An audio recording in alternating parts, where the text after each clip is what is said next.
How do I trust myself when I seem to always let myself down? We're going to talk about that in this video.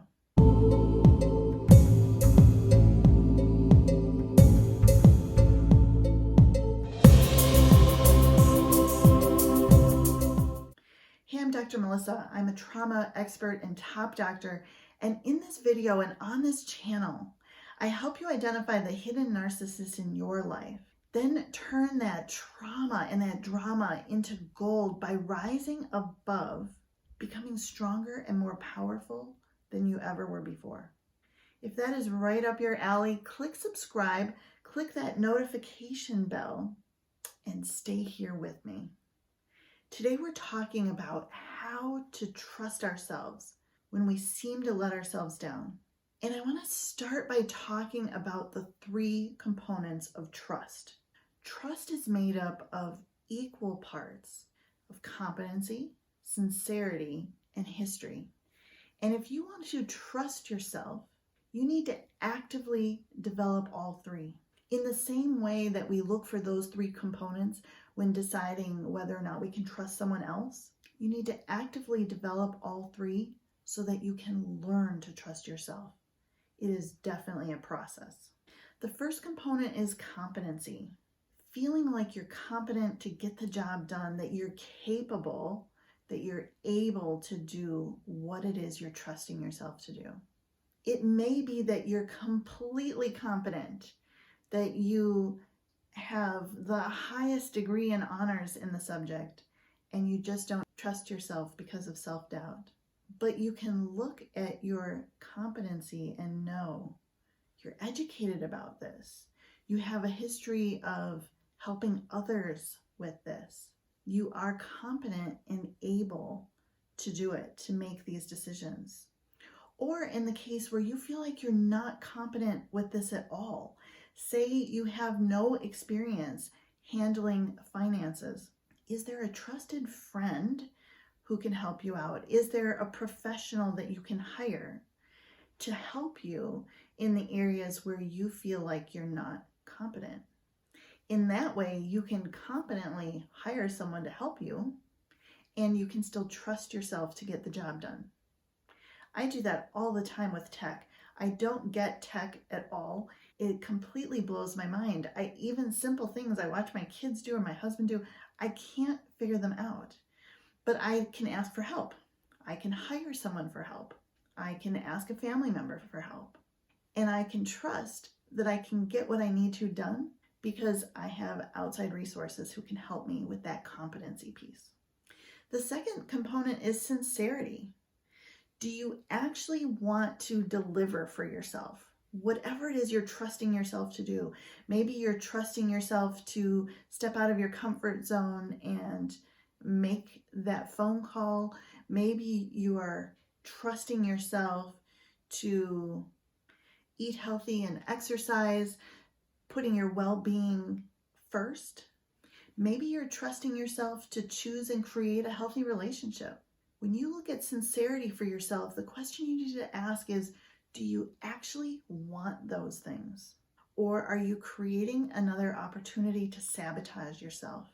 Are you creating another opportunity to be the victim who got into another bad relationship? Are you creating the opportunity to fail miserably in your health and wellness efforts? Are you creating the opportunity to stay unemployed and wallow in it because you didn't want to reach out and make the phone call? When we're dealing with ourselves, we always have our best intention at heart from a conscious level. It's the subconscious aspect of ourselves that tries to sabotage. And if that piece is not addressed, we can never fully trust ourselves. The third component, as you know, is history.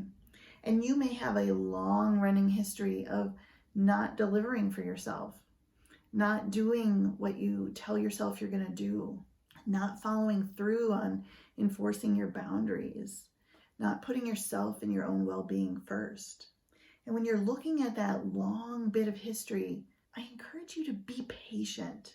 It's going to take time to replace the history. Think about rebuilding a trust relationship with your teenager Maybe they stay out all night without calling or telling you where they are. Maybe they take the car when they weren't supposed to. Some event, some behavior that really compromised your trust. You can't flip a switch and have it go back to the way it was yesterday. It takes time. It takes time to rebuild that history of trust. It takes time to build and rebuild that relationship. The same is true in your relationship with yourself. And your relationship with yourself is the most important one that you'll ever have, because you will always have a relationship with yourself. Other people come and go. Some people are here for, pages, paragraphs, chapters, maybe the whole book. But your relationship with yourself is the most important one that you'll ever have. Learning to trust yourself is key. So how do you do that? Check in with yourself. Ask yourself what you're feeling, and then listen to the answer. Ask yourself what you want or what you need in the moment, and then listen to the answer. So often we make these snap or rash decisions.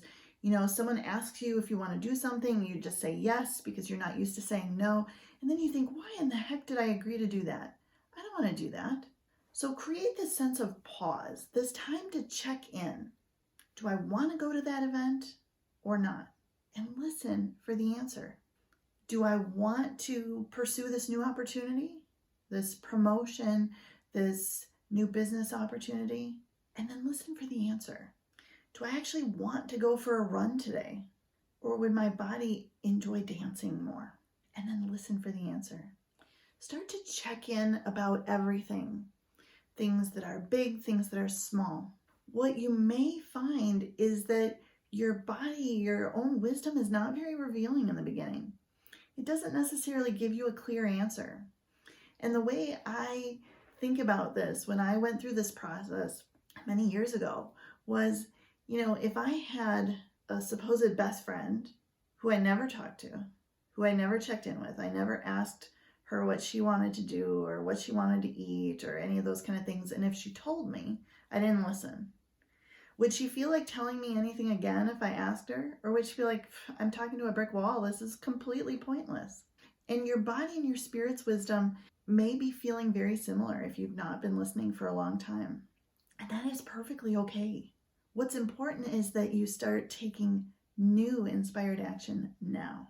And you can start with small steps. Ask yourself in the morning, do I want to wear this shirt or that shirt? And then listen for your inner wisdom, your internal answer. Ask yourself, do I want to eat eggs for breakfast or would I rather have a smoothie? And then actually listen and honor the choice that your own inner wisdom made. That's how you create the trust. That's how you start to establish and rebuild that relationship. Over time, you can work up to bigger things. The next one that is key is to eliminate narcissistic influence over your life. If you have narcissists in your life, know that their goal is not for you to trust yourself. They have far more power and control over you when you don't trust yourself and instead you trust them. The confusion, the cognitive dissonance between what you know to be true and what the narcissist is telling you is true is really distressing. It's almost too much. And it's not possible to continue a relationship with a narcissist and trust yourself at the same time. You have to choose the relationship with yourself, which may require leaving or changing the relationship with the narcissist, or choosing to stay in this place of confusion and self-doubt and distrust. Having seen both sides, I can definitely tell you to learn to trust yourself. Trust the truth as you know it. And if you resonate with what I'm saying, type "trust the truth" in the comments. Then join my free private Facebook group, Anti-Fragile Narcissist Survivors, so that you can get even more support.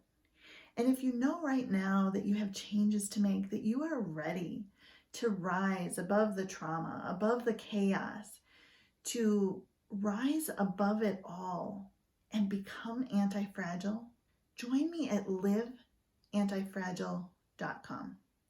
I'm Dr. Melissa, and I'll see you in the next video.